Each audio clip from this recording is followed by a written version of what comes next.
Pre మార్కెట్కి సంబంధించిన ప్రధాన అంశాలు చర్చించుకుందాం. ముందుగా మిత్రులందరికీ స్వాగతం. ఈరోజు జనవరి 30వ తారీఖు గురువారం. ముందుగా ఏడీఆర్ సెంటిమెంట్ ఎలా ఉంది అనేది ఒకసారి చూద్దాం. HDFC bank, ICICI bank ADRs నెగిటివ్లో క్లోజ్ అయినాయి. డాక్టర్ రెడ్డీస్ ల్యాబ్స్ నెగిటివ్లో ఉంది. ఇన్ఫోసిస్, విప్రో, ఐటీకి సంబంధించిన స్టాక్స్ అయితే కొద్దిగా గ్రీన్లో కనిపిస్తూ ఉన్నాయి. సో ఏడీఆర్స్ నుంచి కొద్దిగా మిక్స్డ్ కాంటెక్స్ట్ అనేది కనిపిస్తుంది. అండ్ ఇండియన్ ఇండిసెస్ ఎలా పర్ఫామ్ చేసినాయి అనేది మనం తీసుకున్నట్టయితే ఎఫ్ఎంసీజీ టాప్ లూజర్స్ లిస్టులోకి వెళ్ళగా రియాలిటీ, ఐటీ, మీడియాలో ఆ సిగ్నిఫికెంట్ రికవరీ అనేది కనిపించింది. మొత్తం మీద ఆల్రౌండర్ ప్రతిభ అనేది కనబరిచిందని చెప్పేసి చెప్పుకోవచ్చు. గ్లోబల్గా మార్కెట్స్ ఎలా ఉన్నాయి అనేది చూస్తే సౌత్ కొరియా టాప్ లూజర్స్ లిస్టులోకి వెళ్ళింది.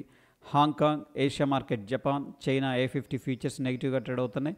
యూఎస్కి సంబంధించిన వాలటాలిటీ అనేది డ్రాప్ అయింది. ఎందుకంటే ఫ్రెండ్స్ ఫెడ్ మీటింగ్ అయిపోయింది కాబట్టి వాలటాలిటీ అనేది కూల్ ఆఫ్ అయింది. అండ్ జర్మన్ నెగిటివ్గా ఉంది. France, London, Dow Jones industrial average futures and US 500 and Europe and Russia ప్రస్తుతానికైతే గ్రీన్లో ట్రేడ్ అవుతున్నాయి. US మార్కెట్స్ నుంచి కొద్దిగా పాజిటివ్ సెంటిమెంట్ అనేది కనిపిస్తూ ఉంది. ఇక డౌ జోన్స్ ఇండస్ట్రియల్ యావరేజ్కి సంబంధించిన స్టాక్స్ ఏ విధంగా క్లోజ్ అయినాయి అనేది మనం తీసుకున్నట్టయితే నిన్నటి రోజున ఫెడ్ అవుట్కమ్ తర్వాత ఏ విధంగా రియాక్ట్ అయినాయి అంటే Boeing, salesforce, home depot అనేది టాప్ లూజర్స్ లిస్టులోకి వెళ్ళిపోయాయి. అదేవిధంగా Nike, IBM, wall street, Disney, Merck and Co అనేది టాప్ గెయినర్స్ లిస్టులోకి వెళ్ళాయి. ఒక బ్యాలెన్స్డ్ స్టేట్లో అయితే కనిపిస్తుంది. ఇక్కడ బుల్లిష్ సెంటిమెంట్ సిగ్నిఫికెంట్గా లేదు, అట్లానే బేరిష్ సెంటిమెంట్ కూడా సిగ్నిఫికెంట్గా అయితే కనిపించట్లేదు. గ్లోబల్గా ఎకనామిక్ క్యాలెండర్ అనేది మనం తీసుకున్నట్టయితే చైనాకైతే హాలిడేస్ అనేది నడుస్తూ ఉన్నాయి న్యూ ఇయర్ సందర్భంగా. అండ్ ఫెడ్ ఏంటంటే వడ్డీ రేట్ల గురించి అయితే తెల్లవారుజామున డెసిషన్ అయితే తీసుకుంది ఫ్రెండ్స్. ప్రీవియస్గా 4.5 ఉండేది కదా, అందరూ కూడా అదే ఎక్స్పెక్ట్ చేశారు. 4.5% ఉంటుందని చెప్పేసి ఫెడ్ అదే వడ్డీ రేట్ అనేది మెయింటైన్ చేసింది. అండ్ వాళ్ళ కామెంటరీ కూడా చూద్దాం. ఇక యూఎస్కి సంబంధించిన జీడిపి క్వార్టర్ డేటా అనేది రిలీజ్ అవుతుంది. అందరూ కూడా జీడిపి తగ్గుతుందని చెప్పేసి ఎక్స్పెక్ట్ చేస్తూ ఉన్నారు.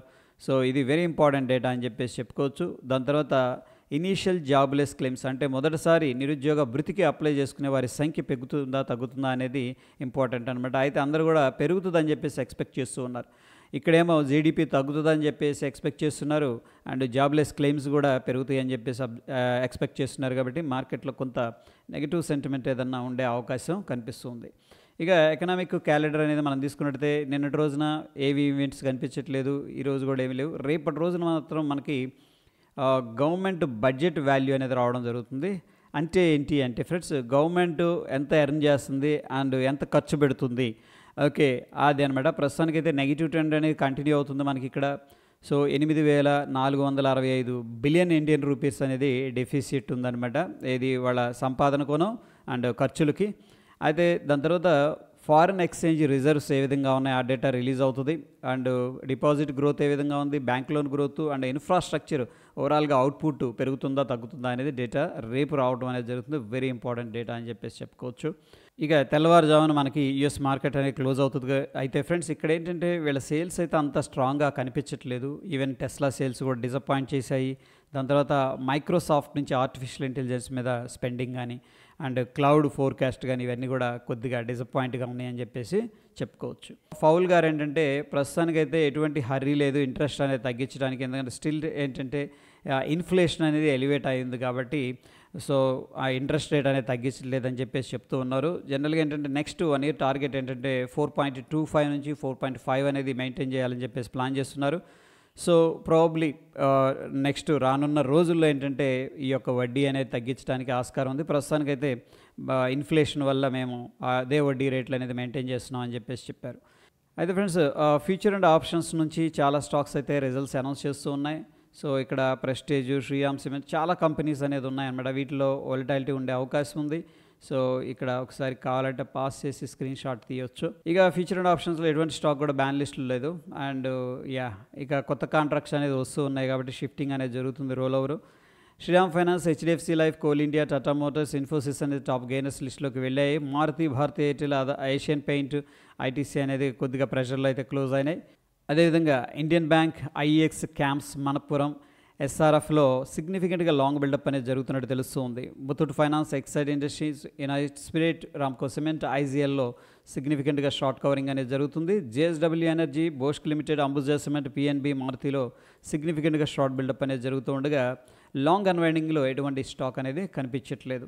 సో టోటల్గా ప్లేయర్స్ యొక్క ఇంట్రెస్ట్ ఎలా ఉంది అనేది మనం అబ్జర్వ్ చేసినట్టయితే లాంగ్ సైడ్ 76% కనిపిస్తుంది, షార్ట్ సైడ్ 12.38% కనిపిస్తుంది, సిగ్నిఫికెంట్ షార్ట్స్ 2%, సిగ్నిఫికెంట్ లాంగ్ 8% ఉంది. ఓవరాల్గా మొత్తం పిక్చర్ అనేది మనం తీసుకున్నట్లయితే ఎక్కువ మంది లాంగ్ సైడ్ వెళ్ళడానికి లేదా షార్ట్ కవరింగ్ చేయడానికి ఇష్టపడుతున్నారని చెప్పేసి అర్థమవుతుంది.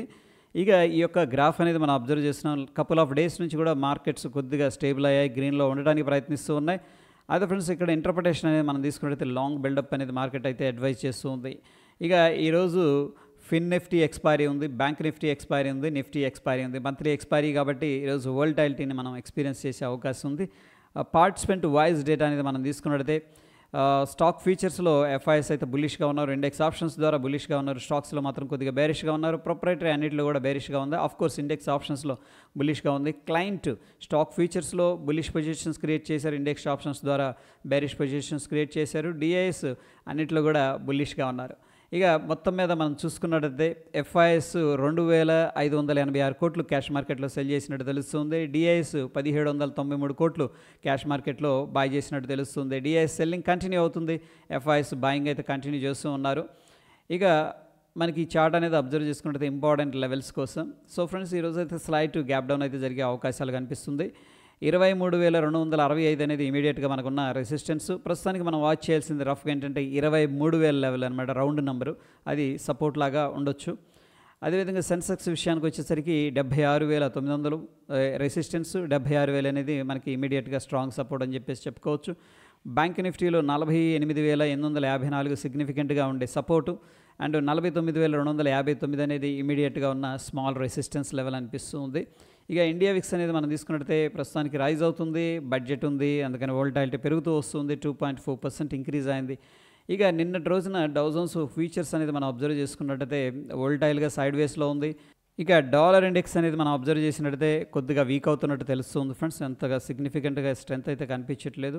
అండ్ ప్రస్తుతానికి మనకు ఒక బ్రాడర్ రేంజ్లో నిఫ్టీ అనేది ట్రావెల్ చేస్తూ ఉంది. అండ్ ఆఫ్ కోర్స్ ఏంటంటే బ్యాంక్ నిఫ్టీలో 49,280 ప్రీవియస్ హై అన్నమాట, ఆ లెవెల్ దగ్గర కొద్దిగా రియాక్షన్ మనం ఎక్స్పీరియన్స్ చేస్తాం.